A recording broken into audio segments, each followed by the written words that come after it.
Hi guys, if you're new here, my name is Jenna. I film a lot of productivity, lifestyle, bullet journal videos and vlogs, so if you want to hit subscribe, I'd really appreciate it. For today's video, I'm going to be sharing with you my top tips on how I stay productive throughout the day, and these are just a mixture of things that I do throughout my workday, things I do in the mornings. In the end, honestly, these are really just tips that help me compartmentalize my work life and my personal life, because when you're working from home full-time, everything feels very blended. So I work your typical 9-to-5 corporate job. I'm a government contracts consultant for an accounting firm in the Tysons, DC area. I've been working fully from home for the last 8 months since March of 2020. I have a running list on my phone of all the tips that have helped me stay productive that I've just been keeping going throughout the last couple of weeks. So I'm happy to share them with you today and hopefully inspire you to adopt some of these tips for yourself and come up with your own productivity tips too. Guess that's everything. Let's just go ahead and get started. For our first tip, I have find a separate creative/personal outlet aside from your work. For me, I would say my top two personal outlets aside from work are my exercise and my bullet journaling. If you guys don't know, I have a bullet journal and that kind of serves as my creative outlet where I basically create my own planner and design it myself. And my personal and creative outlets have definitely become a form of self-care to me, because I think working from home full-time mentally is a lot harder than just going into an office. So when I feel like my mental state is lower, I go strictly to my personal outlets. I'll get an extra long workout in, or I'll spend some time making an entire separate bullet journal spread. But just having something for yourself personally to go to when you feel mentally drained from your work or studies is something that can really help you. My bullet journal is strictly for non-work related items too, so that definitely helps me separate my work life and my personal life. Define for yourself what is important to you personally, and that could also be something as simple as reading a book or journaling every day. Just something that you have determined for yourself is a personal outlet outside of work is the first thing that can definitely help you separate your work life and your personal life. My second tip is specifically for the mornings. If you guys have been watching my videos, you know that I have a pretty strict work from home morning routine. I wake up at around 5:15, 5:20, sometimes 5:45. Regardless, I wake up before 6 and I do a whole entire personal morning routine before I start work. And I know a lot of you have been asking how I even do that, how I can just get out of bed and do a whole morning routine before work. And part of my personal outlet is having my mornings. And if I know I can guarantee some time for myself before the workday even starts, it kind of helps me remember that my life doesn't have to completely revolve around work when you're working from home. Sometimes if you're working like right next to your bed or sometimes even in your bed, it's hard to separate those two things. And so having a morning routine that I can just put all of my energy into, work on myself before the workday starts, has even helped me stay productive more throughout the day, because when the workday starts, I feel like I've already done something for myself before I've done something for my job. All in all, morning routines are just my favorite thing. But the tip that will help you for your morning routine is to just find the thing that will help you get out of bed. And I believe this is a tip that Lauren Doan put in her Healthy Habits video that I just really like the way that she put it. It's you want to find the thing that will help you get out of bed. And that's not necessarily, to me, putting your phone on the other side of the room, but it's finding that personal outlet, something that you prioritize for yourself, that you're excited for, something that you look forward to, that you can do before you start your workday.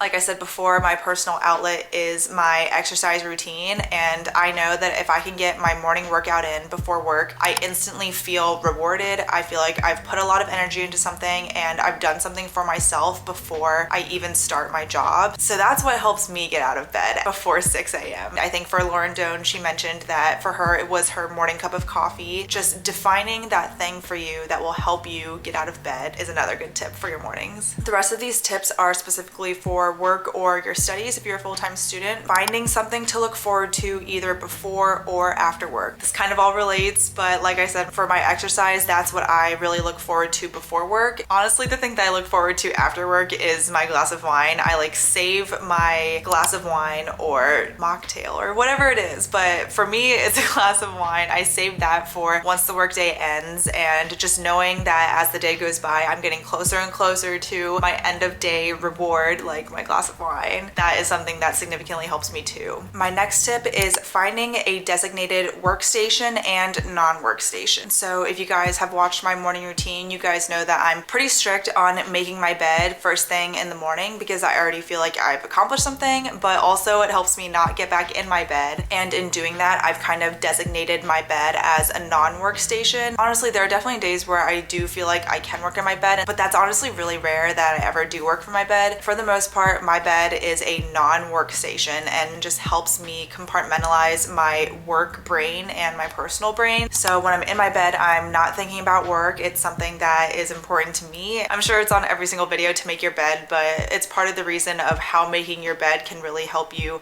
separate your work life and your personal life. And additionally, knowing that my bed is a non-workstation, I strictly make sure to do work really like 95% of the time on my desk. I invested in a good chair more recently, and I recently just redid my whole desk. So if you want to watch me build a new desk and all of that stuff, I'll link it in the cards above. For the most part, I think having a designated workstation where you maybe invest in a second monitor or just create a cozy work area you can designate for yourself as a workstation and a non-workstation just helps you separate your work life and your personal life too when you're working from home. My next tip is finding your ideal work break and working around that. This is something that's definitely going to be more subjective to you and what you want in your breaks, but I work a full-time job in corporate. I definitely have friends at work that choose to take longer breaks throughout the day, and they just need that mental separation to go on maybe a 30-minute walk or an hour-long walk, get a workout in the middle of the day. But for me personally, that's not my personal preference. If I break up my workday too much, then I feel like my workday ends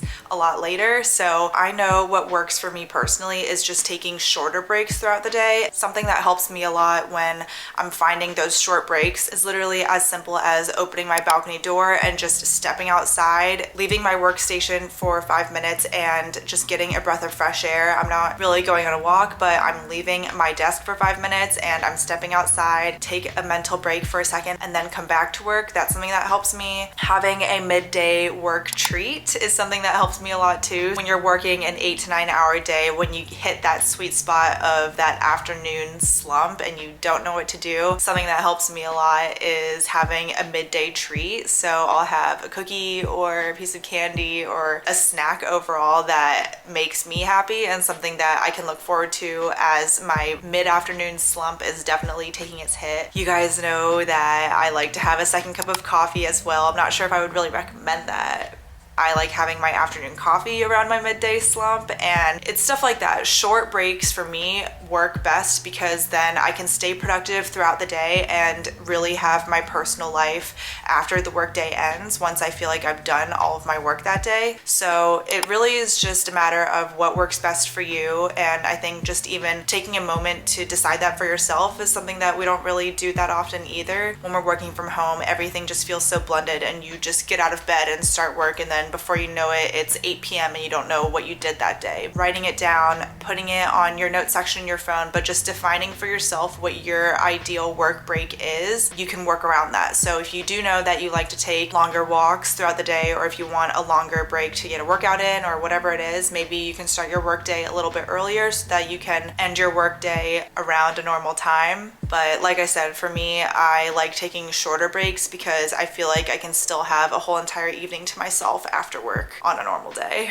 My next tip is wearing what you find is most comfortable but productive at the same time when you're working from home. So if you guys have been watching my videos, you know that I like to stay comfy and cute. That's my whole entire work from home attire. I like wearing something different than what I slept in and wearing something that's both comfortable, but I still feel a little bit more confident than just the regular PJs. Sometimes if I start working in the same thing that I wore to bed the night before, I don't really feel like I'm getting my full-on maximum amount of productivity in. I just feel like I rolled out of bed and started working, which I mean, it really does work for some people, but for me, I can't do that. I like to compartmentalize my work life and my home life, which is why you guys are watching this video. A good thing working from home is that you can kind of choose your own attire completely. I like to have a sweet spot between comfortable but cute, because if I feel like I'm looking a little cute, I can stay a little bit more productive. It's all just like in your mental state. I like to wear leggings and maybe a cute sweatshirt t-shirt or a crew neck, I can get work done and feel like I'm doing good work as well. And that helps me a lot stay productive throughout the day. My last tip is probably one that you guys have heard before, but it's to make a simple to-do list. And I like to make my to-do list a mixture of very simple basic tasks like painting my nails or watching an episode of The Bachelor. I like to mix around my to-do list with simple tasks like that and longer, more personal tasks like my goals for next week. On a day-to-day basis, when I'm working from home, I probably give myself like 3 to 4 personal to-dos, because when 80% of your day is your work day, you really don't have that much time for yourself. So I like to give myself a sweet number of 3 to 4 things to do for myself, either before or after work. A lot of times it's put on a face mask that day or painting my nails, just whatever it is. Simple tasks before and after work help me separate my personal life and my work life, but it doesn't make me feel too overwhelmed that I feel like I have too much on my plate that day. I put my to-do list in my bullet journal. My bullet journal serves as like my personal planner as well, but you can put your to-do list on a random piece of paper, on your phone, on a notepad, basically anywhere. But just writing out your to-dos, that is something that really motivates me and keeps me productive throughout the day. So when I check things off, I'm feeling accomplished, and that feeling of accomplishment just pushes me more to get the next thing done. Okay guys, those were all of my productive tips for you. If you guys have any other productivity tips, please feel free to let me know in the comments. These are just my tips, but I'm always looking for more inspiration. And again, these are really just tips that have helped me personally, and everybody's productivity tips are going to be different. Everybody has a different personality and a different way to be productive. So I would encourage you to take some of these tips and adopt them to yourself, but also mold them to how you think you can stay most productive too. Thank you guys so much for watching. I really appreciate you taking the time to watch this today, and I'll see you in my next video. But until then, I miss you already.